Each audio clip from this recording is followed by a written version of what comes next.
What was your favorite book that you wrote? Anybody want to jump in with what and why? Probably for me, the most personal book was Redemption's Road because I really drew out of my childhood for that one. And I think for me, it helped expel a lot of demons from the past for me. And my wife kind of laughs because she says, the mother in the book is nothing like your mother. And I said, I know, I couldn't write my mother.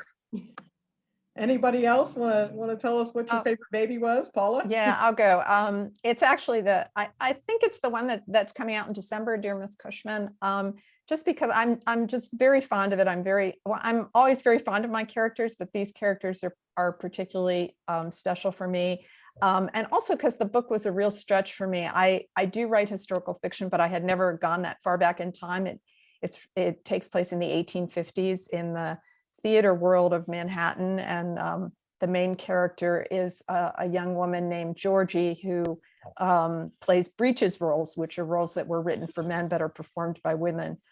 And so I just loved her whole world, and she has it's the closest I've come to. I don't write romance, but it's the closest I've come to writing a romance. It's definitely a love story. So I'm just particularly partial to that one. I'll answer that. I hop around between or among genres, and Spellbound that I co-wrote with Jackie D.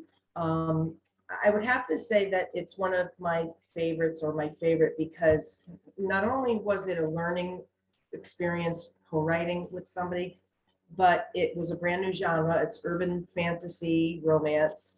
There's time travel, there's witches, there's a whole element of the Salem witch trials, which personally is just a favorite part of history for me.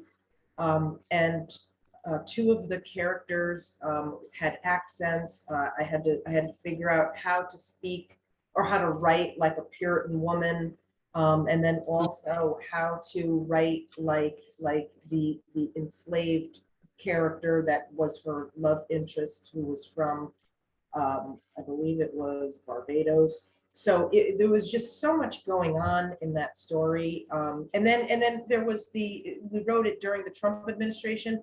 So there was this thread of the toxic culture that was created in this country during his presidency. So there's just was so much going on, and it was really fun to write.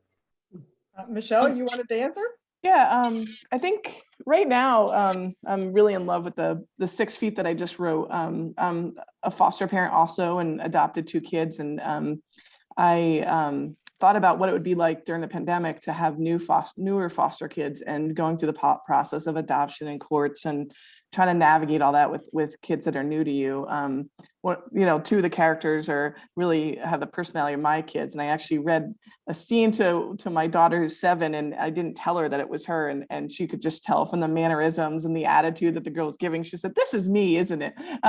So I really like it because it has that spunk in it, and like I said, it's definitely it just has it's kind of like a pandemic, but with the pandemic sprinkled in there. It's more that they're isolated in their own way, and having fun at the pool, and meeting their neighbors, and trying to like learn to be a family. But the kids are really spunky and fun and difficult. And I interviewed a lot of foster parents doing it, and took a lot of ideas of some of the stuff they went through, and some of them somebody that actually had a pandemic romance with another foster parent, and they merged their 2 families, you know, having 6 families during the pandemic time. So it was really fun to write.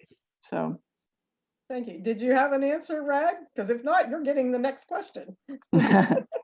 Oh, I don't know. I better have an answer.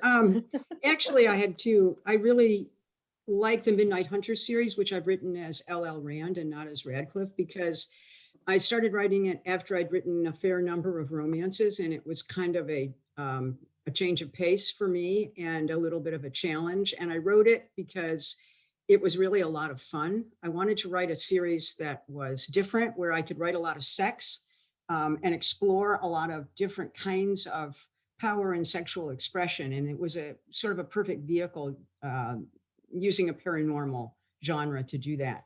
So it was fun to write. And the other one is Love's Melody Lost, which is one of the first books I wrote, and the second book that I published, because it was my take on Jane Eyre, which is one of my favorite Gothic romances, and there are a lot of Gothic elements in it. And it's still kind of one of my, really favorites.